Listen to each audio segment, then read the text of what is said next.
Ok.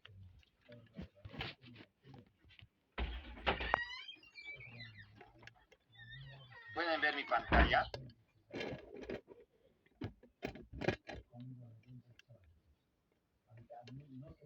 ¿Se puede ver la pantalla?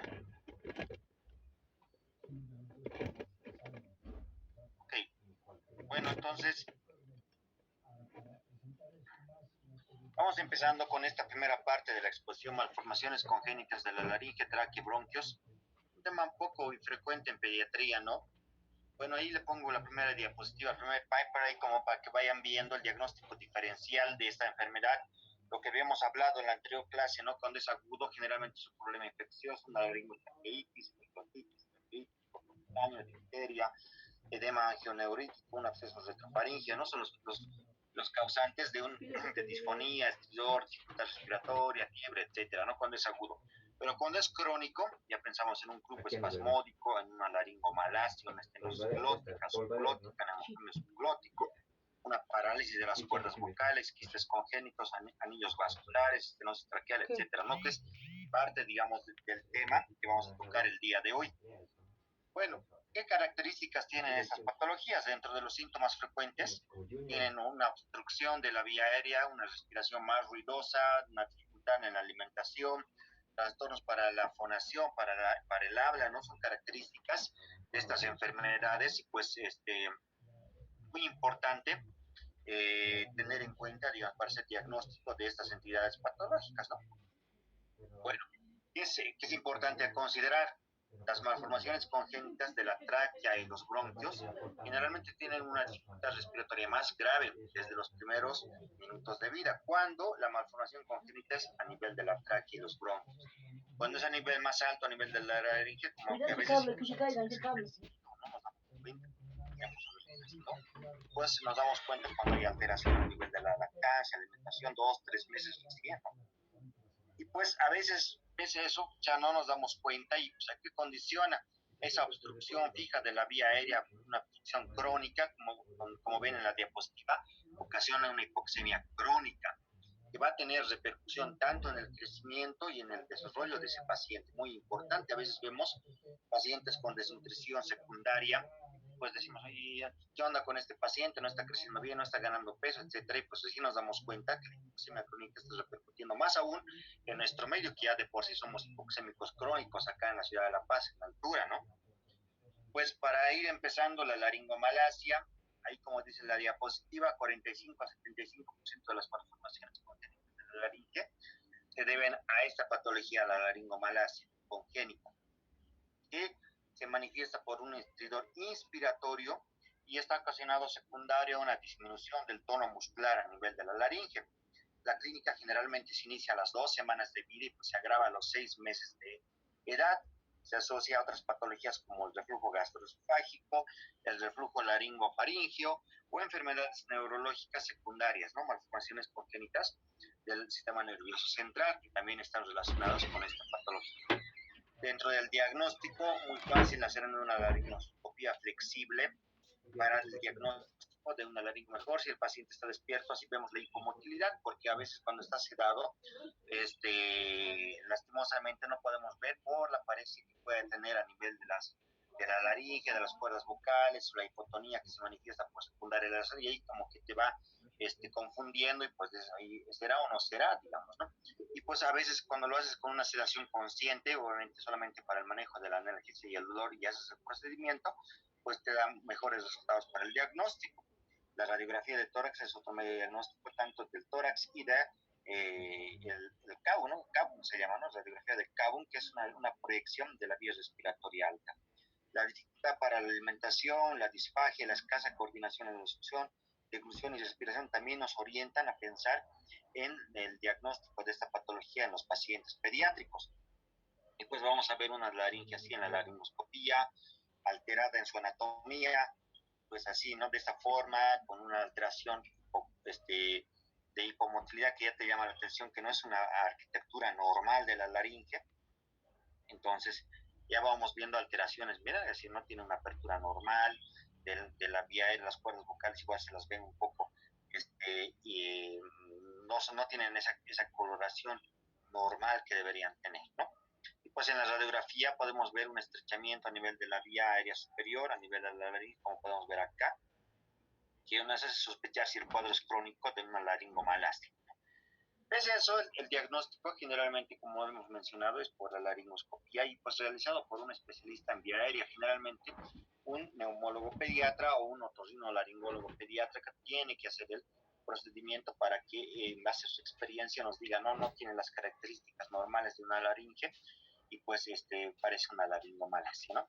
Tratamiento, generalmente este cuadro tiende a remitir a los 2 años de edad, según la literatura, y por eso es que es espontáneo, pero podemos usar, digamos, bloqueantes, antagonistas de los receptores H2, inhibidor de la bomba de protones, procinéticos como la domperidona, sobre todo orientado al tratamiento de las microaspiraciones, con las cuales están relacionadas la laringomalacia. ¿Por qué? Porque tenemos que recordar que los lactantes menores de 6, 8 meses todavía no tienen adecuada, una adecuada, eh, un adecuado manejo, un adecuado sello, por decirlo así, no el esfínter esofágico inferior, pues no se va a sellar adecuadamente con un paciente adulto y pues va a tener reflujo gastroesofágico de forma fisiológica y pues eso asociado a la laringomalacia va a condicionar a microaspiraciones, procesos infecciosos recurrentes, neumonitis, neumonías recurrentes, etcétera. Pues tenemos que tener en mente eso y por eso digamos como que se emplea este tratamiento porque ya hemos dicho que está asociado a un reflujo gastroesofágico, ¿no? Podemos usar la domperidona, el omeprazol está muy en boga, ¿no? Porque actualmente está asociado ya a su detección de gérmenes bacterianos, una anemia secundaria, etcétera, ¿no? Como hay varios estudios en contra más bien del omeprazol. La ranitidina todavía se puede usar, digamos, en este grupo etario y hay varias presentaciones en nuestro medio para usar ranitidina ya oral, ¿no? No solamente, ya no viene en tabletas, ¿no? Para niños ya viene la prescripción de 50 miligramos por ml y la dosis de 1 a 2 miligramos por gramo día de ranitidina. En casos muy severos, donde la clínica es muy aparatosa, el paciente tiene cuadros de microaspiraciones, inflamación, obstrucción de la vía aérea, etcétera, pues a veces se requiere la cirugía, ¿no? La supraglotoplastia sería el tratamiento de elección, pero es muy raro, digamos, a realizarse en pediatría. Cuando hablamos de la estenosis subglótica congénita, pues es la segunda causa más frecuente de estridor en pediatría. El defecto se la evidencia a nivel de la subglotis, es la parte más estrecha de la vía aérea en los niños, puede ser congénito o adquirido, y tiene clásicamente un estridor bifásico de predominio inspiratorio, ¿no? Y pues el diagnóstico diferencial, cuando hay pacientes con bronquiolitis recurrente, nos llama la atención, y pues a veces hacemos, ¿por qué este niño está volviendo a tener bronquiolitis? Pues sí, hace menos de un mes, o sea, con el mismo cuadro, entonces ahí como que vas estudiando este tipo de malformaciones ya congénitas y pues pueden estar asociadas a la etiología de este cuadro inflamatorio. Dentro del diagnóstico, la laringoscopía directa igual es el medio de diagnóstico de elección, puedes usar también la radiografía y pues a veces se usa la mensuración del tubo endotraqueal para evidenciar cuán estrecha está la vía aérea, pues haciendo un cálculo con la laringoscopía y visualizando la vía aérea, ves cuán estrecha está esa vía aérea superior. Y pues el diagnóstico diferencial se le hace con otras malformaciones anatómicas a nivel de la vía aérea superior, una laringomalacia, una estenosis glótica, una atresia de, de esófago, perdón, de tráquea, una atresia o unas bandas laringes, etcétera, ¿no? O hemangiomas o papilomas a nivel de la región. El tratamiento depende, ¿no? De la clasificación de McDonald's, es cual dice 1 a 2 de dilatación. Ahí como pueden ver el grado 1 y el grado 2 solamente es dilataciones o en su defecto de repente la cirugía con láser. Como podemos ver acá en la imagen, acá ven, o sea, no está muy estenosado, ¿no? Se puede visualizar un grado 2 mejor. Y puede ser un grado 3 a 4, donde podemos ver incluso en el grado 4, donde no se detecta ya el lumen, un grado muy severo, una situación terrible, donde necesita una reconstrucción laringotraqueal, más injertos cartilaginosos, ¿no? Tratamiento netamente quirúrgico para el grado 4, ¿no? Como pueden ver cómo va disminuyendo la luz de la tráquea. patología, la parálisis de las cuerdas vocales, es la tercera malformación congénita más frecuente. Es bilateral cuando se relaciona con alteraciones congénitas del sistema nervioso, como la malformación del Chiari, el mielomeningocele, la hidrocefalia, un trauma obstétrico también puede estar relacionado. A veces también con manejo agresivo de la vía aérea. A veces hay pacientes neonatos que nacen deprimidos con asfixia intraparto, asfixia perinatal muy severa, muy importante, pues necesitas hacer un manejo más agresivo de la vía aérea para que no se complique el paciente, y pues estos pacientes llegas a intubarlos, pues a veces es muy importante que al intubar el paciente por lo menos haga un esfuerzo respiratorio. ¿Para qué? Para que tú veas cómo se abre la vía aérea y veas exactamente las cuerdas vocales, y pues al intubar no causas una paresia o una parálisis de cuerdas vocales. Entonces es muy importante eso, ¿no? Y pues si es unilateral, pues como dicen ahí, iatrogénico, ¿no? También en el de tratamiento quirúrgico, sobre todo de cirugías cardíacas, coartación de aorta, etcétera, que es la más frecuente, se relacionan con parálisis de cuerdas vocales unilaterales, es de tipo iatrogénico. También ver ese antecedente, no muy frecuente, les digo, no es muy frecuente en nuestro medio, y pues para que lo tengan en cuenta. Dentro de la clínica va a haber aspiración, va a haber tos, va a haber atragantamiento, un llanto débil y dificultoso, y obviamente no va a haber un buen sellado pues, de la vía aérea superior en el mecanismo de deglución que normalmente tenemos, donde hay cierre de la vía aérea superior para que pueda haber el ingreso de los alimentos hacia el esófago. Dentro del diagnóstico, la laringoscopía flexible con el niño despierto o con una sedación consciente, solamente haciendo manejo con analgesia, que se yo, con una dosis mínima de midazolam o ketamina, donde el paciente todavía mantenga una buena sostenibilidad de la vía aérea, pero puedas visualizar el movimiento de las cuerdas vocales, es el tratamiento, es el medio de diagnóstico de elección. Y pues ahí vas a ver la imposibilidad de abducción de las cuerdas vocales, y pues ahí harás un tratamiento multidisciplinario con otorrino, neumología, neurología, cardiología, ¿no? Para ver el manejo ya que está relacionada con estas patologías también. Dentro del tratamiento depende de la gravedad, generalmente la mejoría es espontánea de los 6 a 12 meses, sobre todo si la lesión es unilateral, pero pues si persiste después de ese tiempo con alteraciones de obstrucción de la vía aérea, respiraciones constantes, dificultad respiratoria, etcétera. La técnica de reinervación con una rama del nervio del asa cervical está documentado como tratamiento para la parálisis de cuerdas vocales. Pues si es bilateral, en el 50% de los pacientes, según la literatura, realizarás una traqueostomía transitoria hasta la resolución de la paresia de cuerdas vocales, ¿no? Una patología muy complicada, y pues que afortunadamente es muy, muy poco usual. Dentro de otras patologías congénitas tenemos a la membrana laríngea congénita y las estresias, que se manifiestan desde la parte anterior de la glotis. Hay la lesión abarca desde la parte anterior de la glotis, la región subglótica, y eso condiciona una obstrucción. Se puede ver en la radiografía lateral membrana subglótica, pesas que van de un lado a otro, ¿no? Y pues están asociadas generalmente a otras malformaciones congénitas como una dirección del cromosoma 24 u 11, ¿no? Según la literatura. Dentro del diagnóstico, usamos la laringoscopía para hacer el diagnóstico, y pues el tratamiento es la incisión o dilatación de la membrana laríngea de acuerdo a la evolución de la obstrucción que ocasiona en la vía aérea superior. Pues a veces puede estar relacionada con una plastía del cartílago cricoides.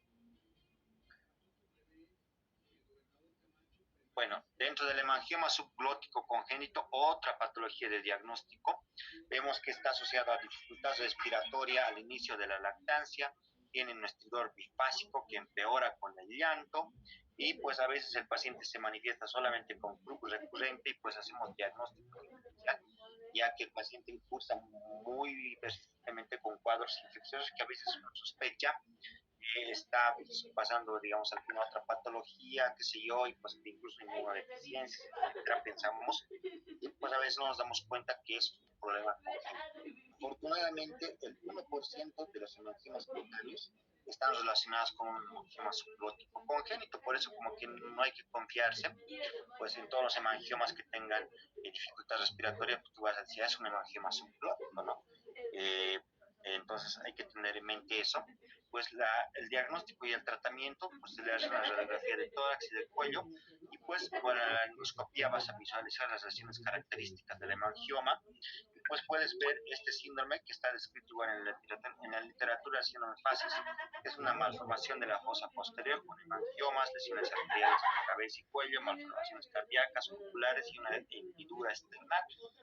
Y pues la gravedad depende del tratamiento de la gravedad, ¿no? A veces el compromiso de la vía aérea no es muy grave, pues a veces tiende a la remisión espontánea, solamente la observación, o el tratamiento con propanolol, la traqueotomía y la reconstrucción de la vía aérea, son patologías de acuerdo a la gravedad, cuán comprometida está esta vía aérea, ¿no? De acuerdo a la extensión de la lesión.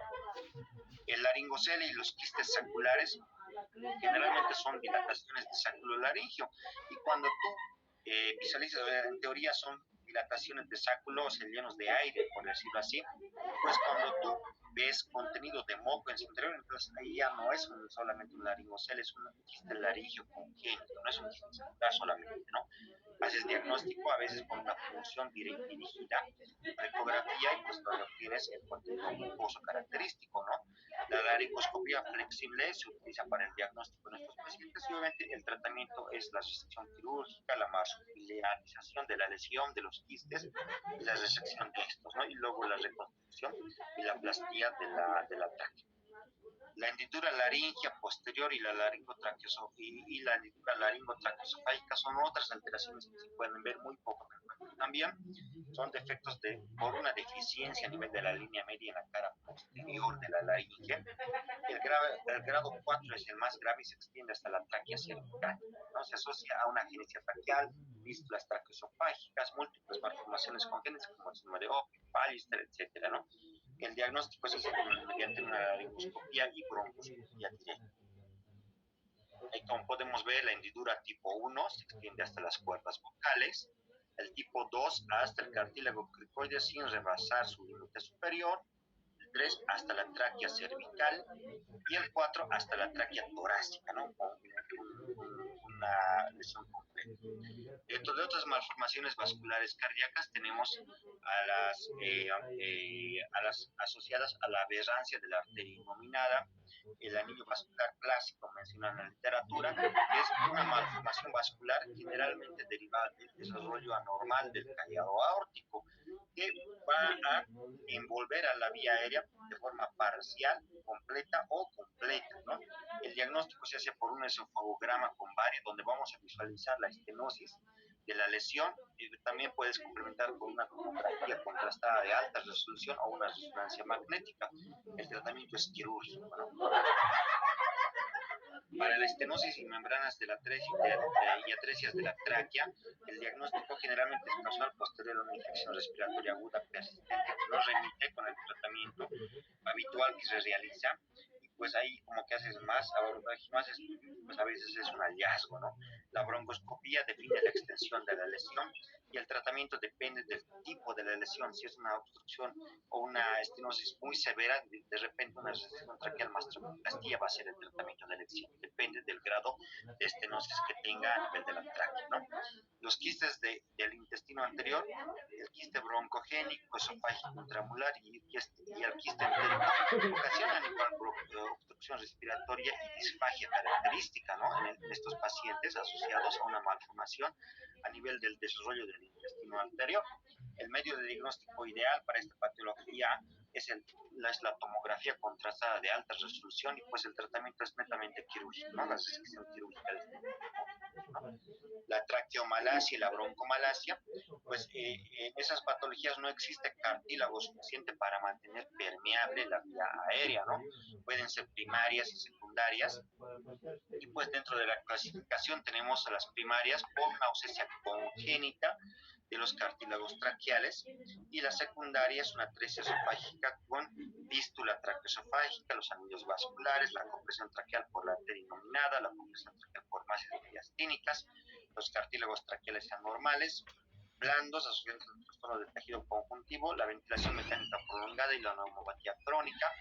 Pues entonces, obviamente, como su nombre lo dice, son secundarias a estas patologías. La primaria es la ausencia congénita de los cartílagos traqueales. La clínica y el diagnóstico van a tener sibilancias monomórficas, la broncoscopía flexible y la tomografía de alta resolución con las resonancias son medios diagnósticos. Las prótesis endovasculares y pediatría son muy cuestionadas. ¿Por qué? Porque están relacionadas más a complicaciones, dado el crecimiento que tienen los bronquios en los recientes pacientes pediátricos, pues que a veces condiciona a la movilidad de estos, pues que no son muy útiles, ¿no? Y pues por eso tiende más a complicarse.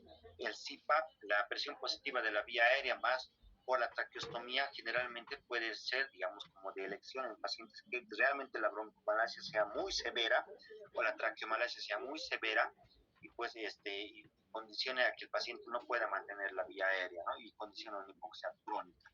Y la broncopexia, digamos, es muy raro, digamos, el uso en pediatría. Dentro del pronóstico tarda mucho más. Estos pacientes, generalmente con los diagnósticos diferenciales, tardan mucho en recuperar de infecciones respiratorias agudas. Y pues la broncomalacia, la complicación más frecuente es una bronquitis bacteriana prolongada, ¿no? Entonces ahí como que vamos viendo este paciente por qué no recupera, digamos, de la infección que normalmente debería recuperar en una semana, pues sí, en más de 2, 3 semanas. Y pues a veces están asociados a asma, pues en esos pacientes es peor el pronóstico, porque tenemos que ver cuál es la capacidad funcional que ya tiene ese pulmón, puede condicionar a una enfermedad pulmonar crónica y por eso el manejo es multidisciplinario, con neumología, con audiología, fisioterapia, etc. Bueno, vamos a pasar al siguiente tema de la clase para el día de hoy.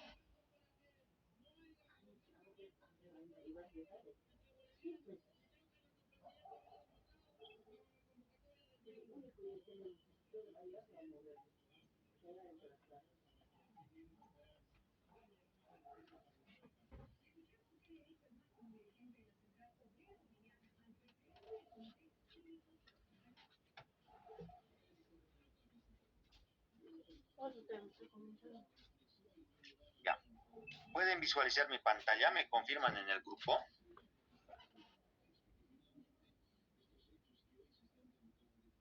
Perfecto. Vamos a hablar sobre este tema, sí es más frecuente que el anterior, ¿no? Que las malformaciones